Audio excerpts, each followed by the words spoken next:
This is Groundwork. As this landscaping project unfolds in a time-lapse, you'll hear a reading drawn from public domain works on stoicism, self-efficacy, nature, and the work of building a meaningful life. Some selections are read directly from the original source. For others, I have carefully adapted the text or translation to make the original dense, archaic language more accessible to a modern audience. Full source citations are always included in the description below.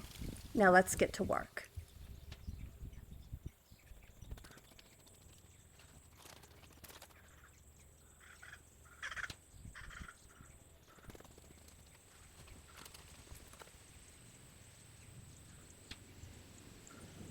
Each morning, acknowledge that, as you go about your business, you may confront people who are meddlesome, ungrateful, disrespectful, manipulative, envious, and selfish.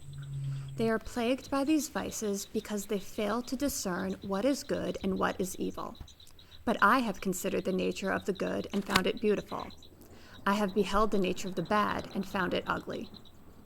I also understand the nature of the wrongdoer and know that he is my kin, not because he shares with me the same blood or the same seed, but because he too possesses a conscious mind, a human spirit, and a spark of the divine in an immortal soul.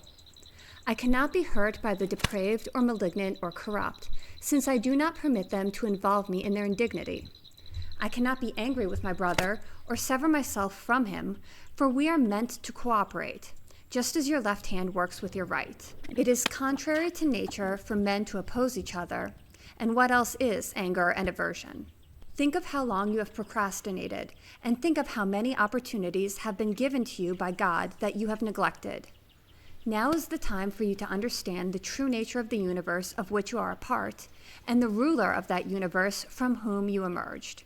A limited time has been granted to you, and should you not make use of it to cultivate wisdom, clarity, and character, it will pass away, as will you yourself, never to return. Earnestly and continuously strive, as a citizen and as a man, to perform each and every task with dignity, generosity of spirit, freedom, and justice, and release from your mind every other fantasy and concern. You can accomplish this by performing each action as if it were your last, free from vanity, with focused attention, without hypocrisy or selfishness or departure from reason, showing gracious acceptance of your circumstances. You will discover how few things one must master in order to live a full, prosperous, blessed life. For God requires no more of a man than to observe these principles. Keep your soul inviolate and intact, victorious over pain and pleasure, free from recklessness, free from hypocrisy, independent of what others do or fail to do.